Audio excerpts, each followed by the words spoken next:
Reels aunty ಮತ್ತು ಪೊಲೀಸಪ್ಪನ love ಕಹಾನಿಗೆ twist ಸಿಕ್ಕಂತಾಗಿದೆ. ಈಗ ಪತಿ ವಿರುದ್ಧ ರೀಲ್ಸ್ ರಾಣಿ ಮೋನಿಕಾ ಗಂಭೀರ ಆರೋಪ ಮಾಡಿದ್ದಾಳೆ.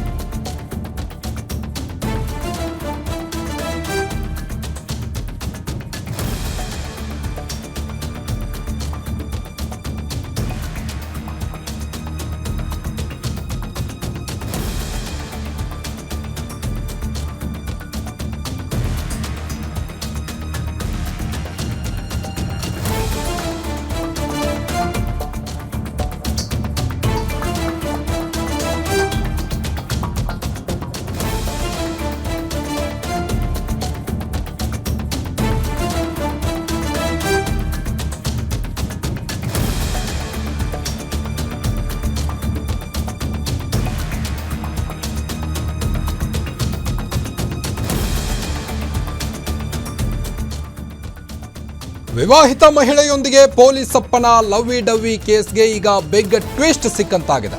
ಪತಿ ವಿರುದ್ಧ ರೀಲ್ಸ್ ರಾಣಿ ಮೋನಿಕಾ ಗಂಭೀರ ಆರೋಪ ಮಾಡಿದ್ದಾರೆ. ಈಗ ಸ್ವ ಇಚ್ಛೆಯಿಂದ ನಾನು ನನ್ನ ಗಂಡನನ್ನ ಮದುವೆಯಾಗಿಲ್ಲ, ಬಲವಂತವಾಗಿ ನನ್ನನ್ನು ಮದುವೆ ಮಾಡಿಕೊಂಡ್ರು ಅಂತ ಆರೋಪ ಮಾಡಿದ್ದಾಳೆ. ಈಗ ನನ್ನ ಗಂಡ ಮಂಜುನಾಥನಿಗೆ ಆನ್ಲೈನ್ ಗೇಮ್ ಚಟವಿದೆ, ಆತನಿಗೆ ಬೇಸತ್ತು ಹೋಗಿದ್ದೇನೆ ಎಂದಿದ್ದಾರೆ. ನಾನು ಯಾವುದೇ ತಪ್ಪು ಮಾಡಿಲ್ಲ, ಈ ವಿಚಾರದಲ್ಲಿ ಹೊಸ ಲವರ್ ರಾಘವೇಂದ್ರ ಅವರ ತಪ್ಪಿಲ್ಲ ಅಂದಿದ್ದಾಳೆ ಮೋನಿಕಾ. ರಾಘವೇಂದ್ರ ಅವರೇ ನನ್ನ ಬದುಕಿನ ಎಲ್ಲ ಖರ್ಚು ನೋಡ್ಕೊಳ್ತಾ ಇದ್ರು, ಗಂಡನಾಗಿ ಯಾವುದೇ ಜವಾಬ್ದಾರಿಯನ್ನು ಹೊತ್ತಿರಲಿಲ್ಲ ಅವನು, ಹೀಗಾಗಿ ನಾನು ರಾಘವೇಂದ್ರ ಅವ್ರ ಜೊತೆಗೆ ಬಂದಿದ್ದೇನೆ ಎಂದಿದ್ದಾಳೆ. ಪತಿ ಮಂಜುನಾಥ್ ವಿರುದ್ಧ ಪತ್ನಿ ಮೋನಿಕಾ ಮಾಡಿರುವಂಥ ಗಂಭೀರ ಆರೋಪ ಇದು.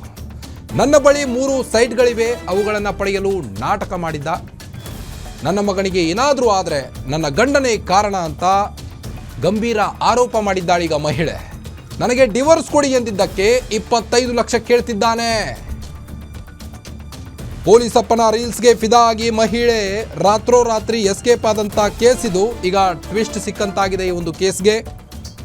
ಬೆಂಗಳೂರಿನಲ್ಲೊಂದು ರಣರೋಚಕವಾದ ಲವ್ ಸ್ಟೋರಿ ಈಗ ಬಯಲಾಗಿರುವಂಥದ್ದು. 12 ವರ್ಷದ ಹಿಂದೆ ಮದುವೆಯಾದ ಮಹಿಳೆಯೊಬ್ಬಳು ವಿವಾಹಿತ ಪೊಲೀಸಪ್ಪನೊಂದಿಗೆ ರಾತ್ರೋರಾತ್ರಿ ಎಸ್ಕೇಪ್ ಆಗಿದ್ಲು. ಆದ್ರೀಗ ಗಂಭೀರ ಆರೋಪ ಮಾಡಿದ್ದಾಳೆ ಮೋನಿಕಾ.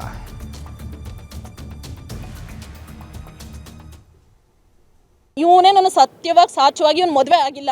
ಇವನು ಬಂದು ನನಗೇನು ಹೇಳೋದು, ಇವನೇ ಇನ್ನೊಬ್ರು ಹೊಸ್ತನ್ನು ಕತ್ಕೊಬಂದು ಮದುವೆ ಮಾಡ್ಕೊಂಡಿದ್ದು ನನ್ನ ಮಗ. ಇವನು ಇವತ್ತಿನ ದಿನ ನನ್ನ ಮೇಲೆ ಹೇಳ್ತಾನೆ, ನಮ್ಮ ತಂದೆ ಸತ್ತು 1 ವರ್ಷ ಆಯಿತು, ನಮ್ಮ ತಂದೆ ಸತ್ತಿರೋದಕ್ಕೆ ಪ್ರತಿ ಬಾರಿನೂ ಹೇಳಿ ಹೇಳಿ ಹೇಳಿ ಹೇಳಿ ತೋರಿಸಿ ನರ್ಕ ಕೊಡ್ತಾ ಇದ್ದ ಮನೆಯಲ್ಲಿ. 1 ವರ್ಷದಿಂದ ತುಂಬ ನರ್ಕ ಕೊಟ್ಟು ನಂದಿಸ್ಬಿಟ್ಟವನು ಇವನು. ಒಂದು ನರ್ಕ ಅಲ್ಲ ನನಗೆ, ಪ್ರತಿ ಸರಿ ಇದೇ ನಮ್ಮ ತಾಯಿ ಹತ್ರ ದುಡ್ಡು ಇಸ್ಕೊಂಡಿದ್ದ, ಅದೇ ನಮ್ಮ ತಾಯಿಗೂ ದುಡ್ಡು ಕೊಟ್ಟಿಲ್ಲ ವಾಪಸ್ಸು, ಮತ್ತೆ ಫ್ರೆಂಡ್ಸ್ ಹತ್ರ ಎಲ್ಲ ದುಡ್ಡು ಇಸ್ಕೊಟ್ಟಿದ್ದೆ. ಹೌದು, ನನಗೆ ಈಗ ರಾಘವೇಂದ್ರ ಅವರೇ ಮನೆ ಬಾಡಿಗೆ ಕಟ್ತಾ ಇದ್ರು, ನನ್ನ ಮಗುಗೆ ಏನು ಬೇಕೋ ಅದನ್ನು ಮಾಡ್ತಿರೋ. ಇವ್ನು ಕೆಲಸಕ್ಕೆ ಹೋಗ್ತಿರು, ಮನೆಯಿಂದ ಹೊರಗಡೆ ಕೆಲಸ ಕಾರ್ಯಕ್ಕೆ ಹೋಗ್ತಿರ್ಲಿಲ್ಲ. ಇವನೇ ನನ್ನ ಸಾಕ್ತಾನೆ. ಬರ್ರಿ ಆನ್ಲೈನ್ ಅಕೌಂಟ್ಸ್ ಎಲ್ಲ ಟೋಟಲಿ ಫ್ರೀಸ್ ಆಗಿದೆ. ಒಂದು ಅಕೌಂಟ್ ಯಾವುದು ಇಲ್ಲ ಇವಂದು, ಎಲ್ಲ ಟೋಟಲಿ ಫ್ರೀಸ್. ಅದು ಇವ್ನು ದುಡಿಯೋಕ್ಕಾಗಲ್ಲ, ಶಕ್ತಿ ಇಲ್ಲ ಅಂತ ಅಂದ್ಬಿಟ್ಟು ನೀನು ಏನಾದರೂ ಮಾಡ್ಕೊ ಪರವಾಗಿಲ್ಲ, ನಾನು ನನ್ನ ಪಾಡಿಗೆ ನನ್ನ ಮನೆಯಲ್ಲಿ ಇರ್ತೀನಿ, ನೀನು ಹೋಗು, ನೀನೇನು ಬೇಕಾದರೂ ಮಾಡ್ಕೊಂಬಂದು ಕೊಡು. ಅಂಥದ್ದು ಮಾಡಬಾರ್ದಿರಂಥ ತಪ್ಪು ನಾನು ಏನು ಮಾಡಿಲ್ಲ. ಹೌದು, ನೀನು ಗಂಡನಾಗಿ ಸರಿಯಾಗಿದ್ದರೆ ನಾನು ಯಾಕೆ ಇವತ್ತಿನ ದಿನ ಸಮಾಜದಲ್ಲಿ ತಪ್ಪು ಮಾಡ್ತಾ ಇದ್ದೆ? ನನಗೆ ನ್ಯಾಯ ಕೊಡಿಸೋರು ಯಾರು? ಇವತ್ತಿನ ನೀನು ಸರಿಯಾಗಿರ್ಬೇಕಿತ್ತು, ಗಂಡ ಆದವನು ನೀನು ಕರೆಕ್ಟಾಗಿತ್ತು ಅಂತಂದಿದ್ರೆ ನಾನು ಈ ತಪ್ಪು ಮಾಡ್ತಾ ಇರಲಿಲ್ಲ. ನೀನು ಯಾವ ವಿಷಯದಲ್ಲಿ ಹೋಗ್ಲಿ, ನಿನ್ನ ಜೊತೆ ಒಂದು ಸಂತೋಷವಾಗಿ ಒಂದು ತಿನ್ನಿಸ್ತಾ ಇರೋದು, ಒಂದು ಸ್ವೀಟು ಹಣ್ಣು ಹಂಪಲು ತಿನ್ನೋ ಹೆಂಡತಿ ಆದವಳು ನನಗೂ ಆಸೆ ಅನ್ನೋದಿರುತ್ತೆ. ಇವನು ಬರೀ ಮನೆಯಲ್ಲಿ ಶೋ ಕೂತ್ಕೊ, ಇವ್ನಿಗೆ ಐರನ್ ಬಟ್ಟೆ, ಇವ್ನಿಗೆ ಸಿಗರೇಟು, ಇವನಿಗೆ ಇವ್ರ ಅಪ್ಪನಿಗೆ ಎಲ್ಲರಿಗೂ ತಂದ್ಕೊಡ್ಬೇಕು. ಎಷ್ಟು ದಿನ ಅಂತ ನಾನು ಸಹಿಸಬೇಕು? ಇರೋದೊಂದು ನನ್ನ 3 ಸೈಟ್ ಐತೆ ಸರ್, 30-40 ನಮ್ಮ ತಾಯಿ ಮನೇಲಿ ಕೊಟ್ಟವ್ರೆ.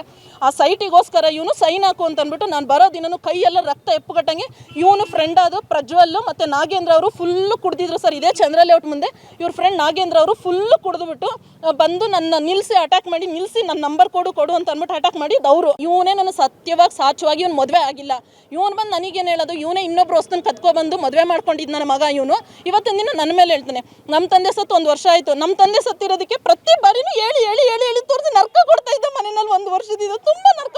ಅವ್ನಿಗೂ ಒಂದು ಹೆಣ್ಮಗು ಆಯ್ತು, ಆಯ್ತು ಇವತ್ತಿನ ದಿನ ನನಗೆ ಅನ್ಯಾಯ ಆಗಿರೋದು ಅಂತ ನಾಳೆ ದಿನ ಅವ್ರಿಗೂ ಅನ್ಯಾಯ ಆಗುತ್ತೆ. ನಾನು ಇವತ್ತು ಹೇಳ್ತಾ ಇದ್ದೀನಿ, ನನ್ನ ಸಂಸಾರ ಹಾಳಾಗೋಕ್ಕೆ ಅವನೇ ಹೇಳ್ಕೊಟ್ಟ ಸರ್. ಎಲ್ಲಿ ಮಕ್ಕಳ ಕಲ್ಯಾಣ ಇಲಾಖೆಯಲ್ಲಿ ಪ್ರಜ್ವಲೇ ನನಗೆ ಹೇಳ್ಕೊಟ್ಟಿದ್ದು ಏನಂತ ಅಂದ್ಬಿಟ್ಟು, ಪಬ್ಲಿಕಲ್ಲಿ ಅವ್ನಿಗೆ ನಾಚಿಕೆಗೇಡು ಆಗಬೇಕು, ಅವ್ನು ಗಂಡಸೇ ಅಲ್ಲ. ಇವತ್ತು ಹೇಳ್ತೀನಿ ನೋಡಿ, ಹೋಗಿ ಆಚೆ ಮಲ್ಕೊತಾ ಇದ್ದ, ಆಚೆ ಹಾಲಲ್ಲಿ ಮಲ್ಕೊತಾ ಇದ್ದ ಹಗಲು ರಾತ್ರಿ. ನಾನು ಯಾರಿಗೆ ಹೇಳಬೇಕು ಈ ನೋವೆಲ್ಲನೂ? ಇವತ್ತಿನ ದಿನ ಬಂದು ಏನೋ ನೀನು ಸರಿಯಾಗಿದೆ, ನಾನು ಯಾಕೋ ತಪ್ಪು ಮಾಡ್ತಾ ಇದ್ದೆ. ಇಂಥ ತಪ್ಪು ಈ ಸಮಾಜದಲ್ಲಿ ನನಗಾಗಿರೋ ಅನ್ಯಾಯ ಯಾರಿಗೂ ಆಗಬಾರ್ದು. ಹೌದು, ನೀನು ಕರೆಕ್ಟ್ ಆಗಿರೋ, ನಾನು ತಪ್ಪು ಮಾಡ್ತಿರ್ಲಿಲ್ಲ. ಹೌದು, ಇವತ್ತಪ್ಪನ ಸಂಧ್ಯಾ ಮೇಡಮ್ಗಾದ್ರೆ ಹೇಳ್ಕೊ, ಯಾರು ನನ್ನ ಸಂಸಾರ ಸರಿ ಮಾಡಿ, ಕಾನೂನು ಐತೆ, ಕಾನೂನು ಪ್ರಕಾರವಾಗಿ ಏನಿದೆ ನಾನು ಹೋಗ್ಬಿಟ್ಟು ಬಗೆಹರಿಸ್ಕೊ.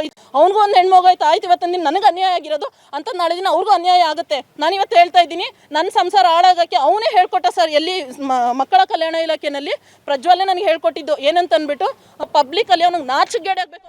ಬನ್ನಿ ಬಗ್ಗೆ ಇನ್ನಷ್ಟು ಹೆಚ್ಚಿನ ಅಪ್ಡೇಟ್ಸ್ ಕೊಡ್ತಾ ಹೋಗ್ತಾರೆ ಕ್ರೈಮ್ ರಿಪೋರ್ಟರ್ ಗಿರೀಶ್, ಏನಿದು ಟ್ವಿಸ್ಟ್? ಈ ರೀತಿ ಕಹಾನಿ ಟ್ವಿಸ್ಟ್ ಪಡೆದುಕೊಂಡಿದೆ, ಹೆಚ್ಚಿನ ಅಪ್ಡೇಟ್ಸ್ ಕೊಡೋದಾದ್ರೆ. ಹೌದು, ನೀವು ಹೇಳ್ತಿರೋದು ಸರಿ ಇದೆ. ಇಲ್ಲಿ ಏನಾಗಿದೆ ಅಂತ ನೋಡ್ತಾ ಹೋದರೆ ಈ 3 ಜನದ ಏನು ಒಂದು ಪ್ರೇಮ್ ಕಹಾನಿ ಇದೆ, ಇದು ಸಾಕಷ್ಟು ಸೋಷಿಯಲ್ ಮೀಡಿಯಾದಲ್ಲಿ ಸದ್ದನ್ನು ಮಾಡ್ತಾ ಇದೆ ಅಂತಲೇ ಹೇಳ್ಬೋದು. ಏನು ಮೋನಿಕಾ ಅವರು ಇವತ್ತು ಕಂಪ್ಲೇಂಟನ್ನು ನೀಡಿದ ಆದಮೇಲೆ ಏನು ಮಾಧ್ಯಮಗಳಿಗೆ ಇವರು ಹೇಳಿಕೆಯನ್ನು ಕೊಟ್ಟರು. ಅಲ್ಲಿ ಇವರು ಏನು ಡೈರೆಕ್ಟಾಗಿ ಒಂದು ಬೊಟ್ಟನ್ನು ಮಾಡಿ ತೋರಿಸ್ತಾ ಇದ್ರು. ಅದರಲ್ಲಿ ಪ್ರಮುಖವಾಗಿ ಅವರ ಗಂಡನಾದಂತಹ ಮಂಜುನಾಥ್ ಏನಿದ್ದಾರೆ ಅವರ ಮೇಲೆ ಇವರು ನೇರವಾದಂತಹ ಹೇಳಿಕೆಗಳನ್ನು ನೀಡ್ತಾ ಹೋದರು. ಅದರಲ್ಲಿ ಮುಖ್ಯವಾಗಿ ಇವರ ಮದುವೆಯಾಗಿ ಸುಮಾರು 13 ವರ್ಷ ಆಗಿದೆ. ಆದರೆ ಇದು ಇಷ್ಟಪಟ್ಟು ಆಗಿದ್ದ ಮದುವೆ ಅಲ್ಲ, ಇದು ಕಷ್ಟಪಟ್ಟು ಆಗಿರುವ ಮದುವೆ. ಮೊದಲನೇದಾಗಿ ಇವರಿಗೆ ಇದು ಇಷ್ಟ ಇರಲಿಲ್ಲ ಈ ಮದುವೆ. ಆದರೂ ಸಹ ಅವರ ಮನೆಯವರು ಬಲವಂತ ಮಾಡಿ ಹೊಡೆದು ಬಡಿದು ಇವರನ್ನ ಮದುವೆ ಮಾಡಿ ಏನು ಮಂಜುನಾಥ್ ಅವರ ಮನೆಗೆ ಕಳಿಸಿದ್ರು. ಸೊ ನಂತರದ ದಿನಗಳಲ್ಲಿ ಅವರಿಗೆ ಅವರ ಪ್ರೀತಿಯ ಒಂದು ಸಂಕೇತವಾಗಿ ಒಂದು ಮಗು ಕೂಡ ಆಗುತ್ತೆ. ಅದಾದ ಮೇಲೆ ಅವರ ಒಂದು ವೈಯಕ್ತಿಕ ಜೀವನ ಸರಿ ಇರೋದಿಲ್ಲ.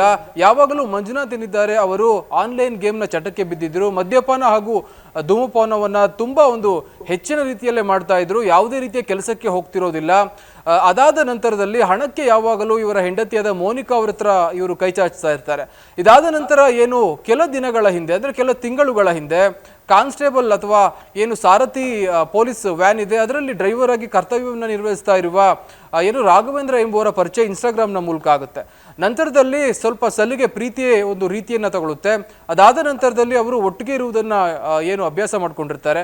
ಆದರೆ ಈ ವ್ಯಕ್ತಿ ಏನಿದ್ದಾನೆ ಮಂಜುನಾಥ್ಗೆ ಇದನ್ನು ಸಹಿಸ್ಕೊಳ್ಳೋದಕ್ಕೆ ಆಗೋದಿಲ್ಲ. ಕೆಲವೊಂದು ರೀತಿಯಲ್ಲಿ ವಿಡಿಯೋಸ್ ಆಗಿರ್ಬೋದು, ಫೋಟೋಸ್ ಆಗಿರ್ಬೋದು, ಇವೆಲ್ಲವನ್ನು ಆತ ಇಟ್ಕೊಂಡಿರ್ತಾರೆ. ಇನ್ನು ದುಡ್ಡನ್ನು ಕೊಡದೇ ಇದ್ರೆ ನಾನು ಈ ರೀತಿಯ ಒಂದು ವಿಡಿಯೋಗಳನ್ನು ಹರಿಬಿಟ್ಟು ಬ್ಲ್ಯಾಕ್ ಮೇಲ್ ಅನ್ನ ಮಾಡ್ತೀನಿ, ಅದೇ ರೀತಿ ಮೀಡಿಯಾ ಮುಂದೆನೂ ಸಹ ನಾನು ಹೋಗ್ತೀನಿ ಅಂತ ಹೇಳಿ ತುಂಬಾ ದಿವಸದಿಂದ ಈ ತರ ಬ್ಲ್ಯಾಕ್ ಮೇಲ್ ಅನ್ನ ಮಾಡ್ತಾ ಬಂದಿದ್ದಂತೆ.